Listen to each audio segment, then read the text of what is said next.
Hello everyone, welcome to Raj Malhotra IAS group. Hopefully आप अपने घर में सब अच्छे होंगे। तो गाइज अच्छे रहिए, ध्यान रखिए अपना। एंड गाइज आज हम डिस्कस करेंगे Shanghai cooperation organisation. Recently SCO काफ़ी ज़्यादा न्यूज़ में भी है। पाकिस्तान के जो फॉरेन मिनिस्टर हैं वो इंडिया आ रहे हैं मीटिंग अटेंड करने के लिए। और एससीओ के रिगार्डिंग हम जितनी भी इंफॉर्मेशन आपके एग्ज़ाम पॉइंट ऑफ व्यू से इंपॉर्टेंट है, सारी की सारी इंफॉर्मेशन काफ़ी डिटेल में कवर करेंगे। और थोड़ा सा मैं आपको एससीओ से रिलेटेड बता देता हूँ। तो देखिए, एससीओ एक तरह से अगर हम देखें परमानेंटल इंटर गवर्नमेंटल ऑर्गेनाइजेशन है। इसको यूरेशियन पॉलिटिकल मिलिट्री ऑर्गेनाइजेशन भी कहा जाता है। यूरेशियन क्यों कहा जाता है इसको? मोस्टली जितनी भी कंट्रीज़ हैं एससीओ में, ये सारी की सारी आपको एशिया में देखने को मिलेगी, लेकिन रशिया का कुछ पार्ट आपको यूरोप में भी देखने को मिलेगा। डेट्स वाइज इसको हम यूरेशियन पॉलिटिकल मिलिट्री ऑर्गेनाइजेशन कहते हैं। और यहाँ पर जो मेंबर्स हैं एससीओ के, तो अभी के लिए अगर आप सर्च करेंगे तो 8 मेंबर्स आपको देखने को मिलेंगे। 2021 में ईरान को एक्सेप्ट कर लिया था एज अ 9th मेंबर, और 2023 में ईरान ऑफिशियली मेंबर बन जाएगा एससीओ का। और ऐसा कहा जा रहा है कि बेलारूस भी 10th मेंबर बन सकता है एससीओ का। और बेलारूस और रशिया के आपको पता है रिलेशन काफ़ी अच्छे हैं, और चांसेस हैं कि इस साल बेलारूस भी एससीओ का मेंबर बन सकता है। और इस बार का जो चेयरमैनशिप है वो हमारे प्यारे भारत के पास है। अभी के लिए मैं आपको एक बार बता देता हूँ कौन कौन से मेंबर हैं। रशिया, कजाकिस्तान, उज़्बेकिस्तान, किर्गिस्तान, और उसके बाद Tajikistan, Pakistan, Iran, India, China. और ये जो 9 कंट्रीज़ हैं, और यहाँ पर जो एससीओ का मेनली एम है वो हमें समझना बहुत ज़रूरी है।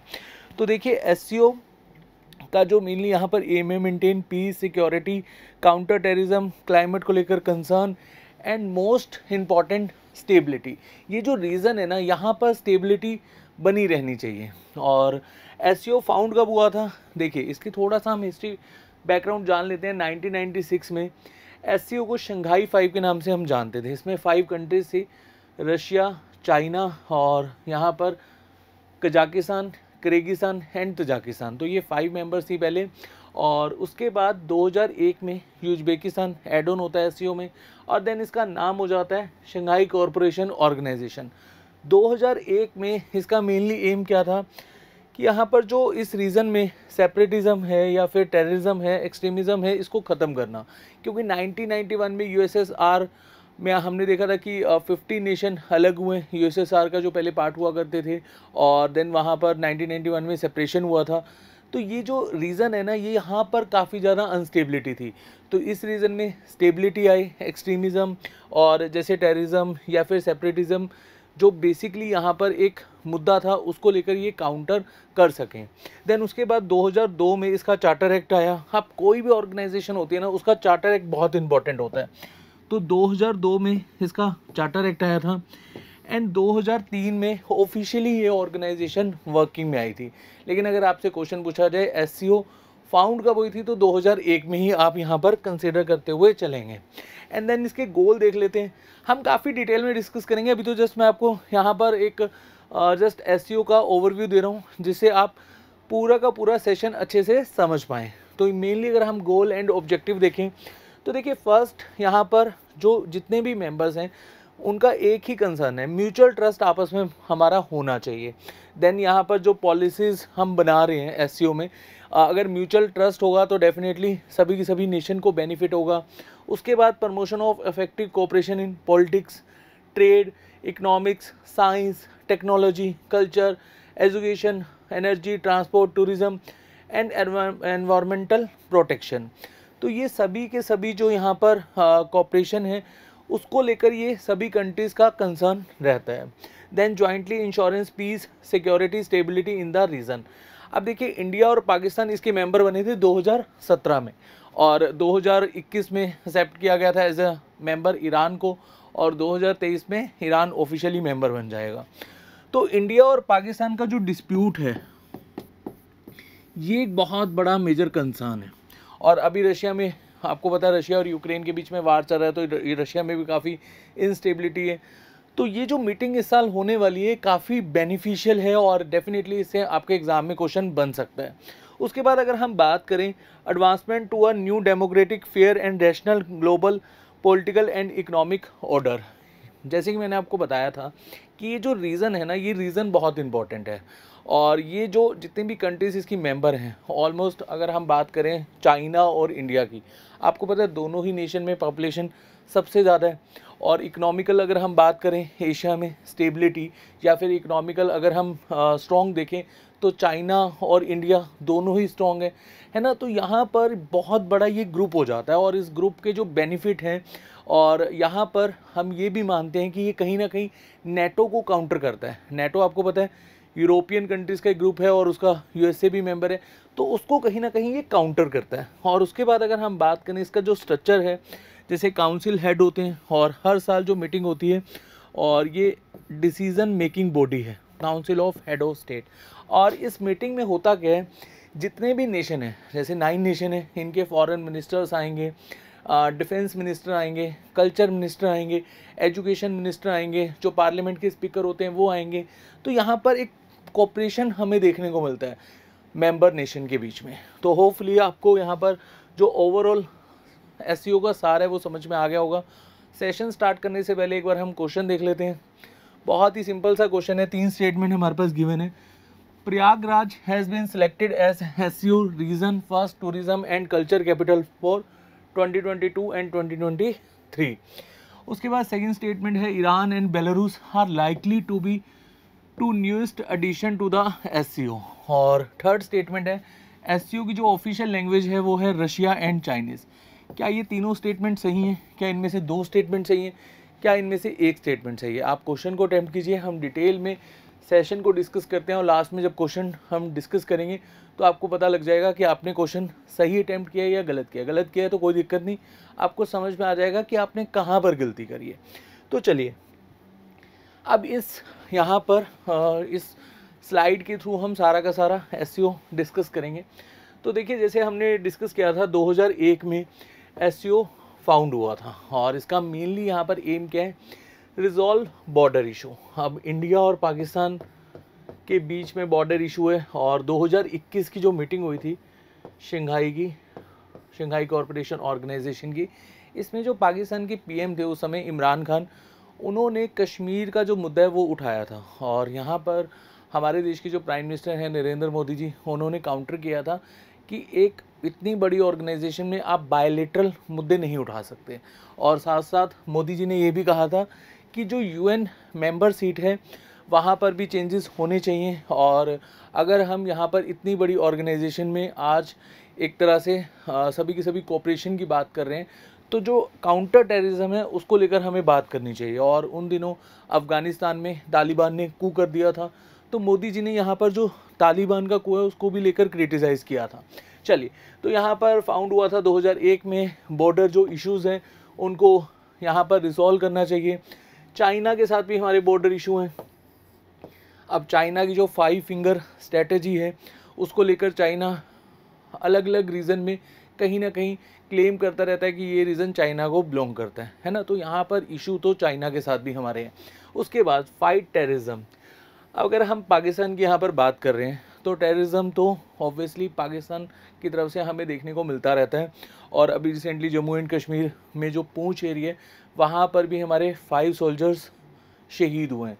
और टेररिज्म जो बेसिकली एक यहाँ पर एक्टिविटी है हमारे इंडिया में, वो हमें देखने को मिलती रहती है। तो यहाँ पर काउंटर टेररिज्म होना चाहिए। उसके बाद रीजनल सिक्योरिटी। तो देखिए, जो रीज़न है, अगर यहाँ पर हम सब मिलजुल कर रहेंगे, एक दूसरे के साथ कोऑपरेशन करेंगे, तो डेफिनेटली जो रीजनल सिक्योरिटी है वो एक यहाँ पर हम उसको लेकर कहीं ना कहीं इंश्योर हो पाएंगे। एंड देन उसके बाद बात करें counter American influence in central Asia. तो देखिए, जैसे मैंने आपको बताया था ना कि नेटो का ये एक तरह से काउंटर ग्रुप है। तो यहाँ पर जो अमेरिका का इन्फ्लुएंस है सेंट्रल एशिया में उसको यहाँ पर कम करा जाएगा इस ग्रुप के द्वारा। देखिए, सेंट्रल एशियन कंट्रीज़ में 5 सेंट्रल एशियन कंट्रीज़ आती हैं। कौन कौन सी? Kazakhstan, Kyrgyzstan, Tajikistan, Uzbekistan. 4 तो यहाँ पर एससीओ का मेंबर हैं, लेकिन जो तुर्कमेनिस्तान है वो एससीओ का मेंबर नहीं है। अब इसके पीछे का क्या रीज़न है ये आपको यहाँ पर पता होना चाहिए। देखिए, जो तुर्कमेनिस्तान है वो बेसिकली एक अपनी प्रिंसिपल या एक पॉलिसी को लेकर चलता है, पॉजिटिव न्यूट्रलिटी। और Turkmenistan for the first time conveyed to the UN its decision to adhere to a policy of neutrality. जो उसका फॉरेन अफेयर है उसको एक तरह से वो अपनी पॉलिसी को लेकर चलता है, और पॉलिसी क्या है? न्यूट्रलिटी। बस इतना आपको यहाँ पर याद रखना है। और तुर्कमेनिस्तान कभी भी एससीओ का मेंबर नहीं बनेगा। अब यहाँ पर अगर हम देखें why SCO is important, first point जैसे कि मैंने आपको बताया ही था कि यहाँ पर यूएसए को काउंटर करने के लिए जो बेसिकली ये ऑर्गेनाइजेशन को बनाया गया था, और नेटो को काउंटर करने के लिए यहाँ पर हम देख सकते हैं ये जो एससीओ है, ये ऑर्गेनाइजेशन जो है ये एक तरह से बनाया गया था। एंड देन अगर हम बात करें एनहांस सिक्योरिटी कोऑपरेशन, अगर यहाँ पर 9 कंट्रीज़, अगर बेलारूस भी इसको ज्वाइन कर लेता है तो 10 कंट्रीज़ का ग्रुप हो जाएगा। अगर ये सिक्योरिटी को लेकर अपना कोऑपरेशन दिखाएंगे तो डेफिनेटली जो इस ऑर्गेनाइजेशन का एम है उसको ये अचीव कर पाएंगे। एम क्या है? जैसे कि मैंने आपको बताया था, पीस, काउंटर टेररिज्म और सिक्योरिटी एंड स्टेबिलिटी, मतलब इकोनॉमिकल भी हम कहीं ना कहीं एक दूसरे को सपोर्ट कर पाएंगे। अब ईरान में जो इंडिया छबार पोर्ट बना रहा है उससे डेफिनेटली हमारा जो सेंट्रल एशिया के साथ जो कनेक्टिविटी है वो बेहतर हो पाएगी। और हम उसके बाद अगर समझें कि अगर छबार पोर्ट बन जाता है और यहाँ पर जो इंडिया में अभी के लिए हमें स्कीम्स देखने को मिल रही है जैसे मेक इन इंडिया, और स्टार्टअप के लिए हमारी जो गवर्नमेंट है काफ़ी ज़्यादा इन्वेस्टमेंट कर रही है, और ये यहाँ पर जो इनोवेशन स्कीम्स हैं उसका डेफिनेटली हमें बेनिफिट हो सकता है। या आप ऐसे समझ लो कि ट्रेड काफ़ी ज़्यादा इन्हांस हो जाएगा जब हम यहाँ पर एससीओ का मेंबर बन जाएगा ईरान, और ऑफिशियली बन ही चुका है, और छबार पोर्ट के थ्रू हम सेंट्रल एशिया के साथ कनेक्टिविटी अपनी बेहतर कर पाएंगे। Then China one belt one road initiative, अब इसको लेकर इंडिया यहाँ पर अपना कंसर्न जाहिर करता रहता है कि जो OBOR है ये बेसिकली चाइना कहीं ना कहीं जो हमारा पाकिस्तान ऑक्यूपाइड कश्मीर वाला पार्ट है वहाँ पर रोड्स बना रहा है, और ये कहीं ना कहीं हमारी जो इंटीग्रिटी है और इसको कहीं ना कहीं हार्म कर रहा है। तो यहाँ पर जो बेसिकली इंडिया का स्टांस है वो इंडिया हमेशा ऑब्जेक्ट करता है OBOR को। उसके बाद अगर हम बात करें हेल्प डील विद टेररिज्म, अब यहाँ पर टेररिज्म को अगर ख़त्म करना है तो हमें कोऑपरेशन तो दिखाना होगा। सिक्योरिटी कोऑपरेशन बहुत ज़रूरी है इन 9 के 9 नेशन में। Increase economic cooperation in the region, economic का मैं आपको बता चुका हूँ कि यहाँ पर FTA हमें देखने को मिल सकता है, फ्री ट्रेड एग्रीमेंट। और अभी आप कहेंगे कि सर अगर यहाँ पर अगर हमें ट्रेड को ही इन्हांस करना है तो ट्रेड के लिए हम RCEP का मेंबर भी तो बन सकते हैं। तो देखिए मैंने FTA काफ़ी डिटेल में डिस्कस करवाया था, और मैंने वहाँ पर आपको बताया था कि इंडिया RCEP का मेंबर क्यों नहीं बनना चाहता। होपफुली वो सेशन आपने देखा होगा, नहीं तो उस सेशन को आप देखिए, वहाँ पर आपको क्लियर हो जाएगा। हाँ, FTA के थ्रू हम यहाँ पर डेफिनेटली बेनिफिट उठा सकते हैं, मतलब एक तरह से हमारा जो इकोनॉमिकल बूस्ट है या इकोनॉमिकल जो कॉपरेशन अगर होगा तो वो डेफिनेटली सभी के सभी नेशन के लिए बेनिफिट होगा। India push for connectivity with Chabahar port, ये मैं आपको बता चुका हूँ। International north south transport corridor connecting subcontinent with Central Asian countries, और अभी Russia and China standoff over Ukraine, और पाकिस्तान और इंडिया का जो कंसर्न है, ये जो मेन इशू है ये कहीं ना कहीं हमें यहाँ पर उनको एड्रेस करना होगा। और 2023 की जो बेसिकली चेयरमैनशिप है वो हमारे प्यारे भारत के पास है। अगर हम यहाँ पर मेन इश्यूज़ को कहीं ना कहीं यहाँ पर एड्रेस करेंगे तो डेफिनेटली एससीओ का जो मेनली एम है उसको हम अचीव कर पाएंगे।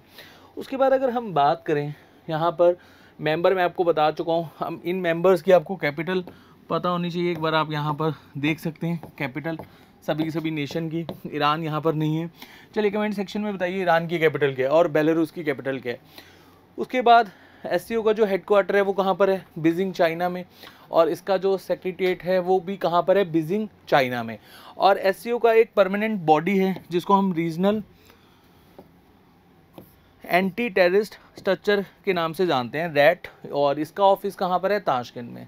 अगर रैट का कोई भी रिप्रेजेंटेटिव बनेगा तो वो 3 साल के लिए इसका जो रिप्रेजेंटेशन है वो संभालेगा। इसका मेनली एम क्या है कि ये जो रीज़न है इसमें सेपरेटिज़म, एक्सट्रीज़म और जो टेररिज्म है उसको काउंटर करा जा सके। बस इतना आपको यहाँ पर रैट से रिलेटेड याद रखना है। एंड देन टाइमलाइन मैं फिर से एक बार आपको रिवाइज़ करवा देता हूँ।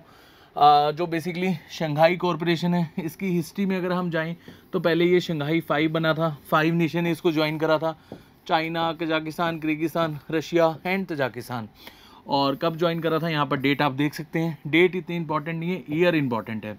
देन शंघाई कॉरपोरेशन ऑर्गेनाइजेशन इसका नाम हुआ था जब उज्बेकिस्तान ने 2001 में इसको ज्वाइन करा था। फिर 2017 में इंडिया और पाकिस्तान और यहाँ पर जो चाइना का इन्फ्लुएंस था इसकी वजह से पाकिस्तान इसका मेंबर बना था। और अब यहाँ पर एक चीज़ याद रखना, जो मिलिट्री एक्सरसाइज हैं वो इनके हमें देखने को मिलती रहती हैं। मिलिट्री कोऑपरेशन ये कंट्रीज़ करती हैं, रशिया और चाइना तो आपस में करती हैं, ये पॉइंट आपने यहाँ पर याद रखना है। उसके बाद 17 सितंबर 2021 में ईरान को एज अ एक्सेप्ट कर लिया गया था मेंबर। 2023 में ईरान ऑफिशियली मेंबर बन जाएगा, डिक्लेयर कर दिया जाएगा, एंड बेलारूस भी यहाँ पर मेंबर बन सकता है। अब चलते हैं हमारे क्वेश्चन की तरफ, और क्वेश्चन से पहले एक मिनट जस्ट आपको पिलर भी बता देता हूँ। यहाँ पर जो पिलर हैं कॉपरेशन ऑन सिक्योरिटी, तो देखिए एक बार हम यहाँ पर देख लेते हैं। Fight cross border drug crime, और ये जो ड्रग ट्रैफिकिंग होती है या यहाँ पर टेररिज्म है उसको कहीं ना कहीं हमें काउंटर करना है। साइबर वारफेयर, अब आप यहाँ पर जो साइबर वारफेयर है उसको समझ सकते हैं कि जो बेसिकली यहाँ पर साइबर क्राइम्स होते हैं उसको भी हमें यहाँ पर काउंटर करना होगा। देन उसके बाद कल्चर कॉपरेशन, कि हम अगर कॉपरेशन करेंगे और कल्चर को लेकर यहाँ पर कॉपरेशन हमें देखने को मिलेगा, जो वहाँ का आर्ट है, फेस्टिवल है, एग्जीबिशन है, फोक डांस है, तो उसको कहीं ना कहीं हम यहाँ पर एक तरह से उनके थ्रू कनेक्टिविटी अपनी अच्छी कर पाएंगे। और उसके बाद economic cooperation, free trade areas, joint energy project, design a new banking system, जैसे ब्रिक्स का एक बैंक है NDB बैंक, ऐसे इन फ्यूचर हमें देखने को मिल सकता है SCO का भी कोई ऐसा बैंक। अभी के लिए जो SCO के मेंबर हैं, जो यहाँ पर डिसीजन मेकिंग बॉडी है, वो बेसिकली यहाँ पर जो SCO का हर साल का बजट है वो तो डिसाइड करती है, लेकिन इसका ऐसा कोई बैंक नहीं है। उसके बाद मिलिट्री एक्टिविटी, मिलिट्री कोऑपरेशन हमें देखने को मिलता रहता है, इंटेलिजेंस शेयरिंग हमें देखने को मिलता है, काउंटर टेररिज्म हमें देखने को मिलता है। लेकिन अगर यहाँ पर बात करें पाकिस्तान के साथ कोऑपरेशन की, वो कहीं ना कहीं एक हमारे लिए अभी के लिए क्वेश्चन मार्क है। और उसके बाद बात करें आज के क्वेश्चन की, तो आज का जो हमारी फर्स्ट स्टेटमेंट है ये गलत हो जाएगी। यहाँ पर प्रयागराज नहीं आएगा, वाराणसी आएगा। Varanasi has been selected as the SCO region first tourism and culture capital for 2022 and 2023। अब यहाँ पर लाइकली है तो ये स्टेटमेंट ठीक हो जाएगी। ईरान तो मेंबर बनने जा रहा है, बेलारूस भी हो सकता है कि 2023 में इसका मेंबर बन जाए। न्यूज़ हैं, आर्टिकल्स हैं, तो मोस्ट प्रोबेबली चांसेस हैं बेलारूस भी इसका मेंबर बन जाए। और रशिया का बेलारूस के साथ जो रिलेशन है वो काफ़ी अच्छा है। यूक्रेन में जो अभी के लिए वार चल रहा है, रशिया का यूक्रेन में एंटर किया था बेलारूस के थ्रू, और वो भी मैंने एक सेशन में काफ़ी डिटेल में कवर किया था, होपफुली वो सेशन आपने देखा होगा। SCO official language are Russian and Chinese, तो 2 ऑफिशियल यहाँ पर लैंग्वेज है। तो अभी के लिए आपकी 2 स्टेटमेंट सही हैं, सेकंड एंड थर्ड। तो यहाँ पर आपने भी ऑप्शन बी ही सिलेक्ट किया होगा। अगर आपका क्वेश्चन गलत होगा कोई दिक्कत नहीं, अब हमने यहाँ पर क्वेश्चन भी डिस्कस कर लिया और सेशन भी काफ़ी डिटेल में कवर कर लिया। इनकेस अगर आपका यहाँ पर कोई डाउट है प्लीज़ कमेंट सेक्शन में पोस्ट करिएगा। नेक्स्ट सेशन में बहुत जल्द मिलेंगे, तब तक के लिए अपना ध्यान रखिए। Thank you so much.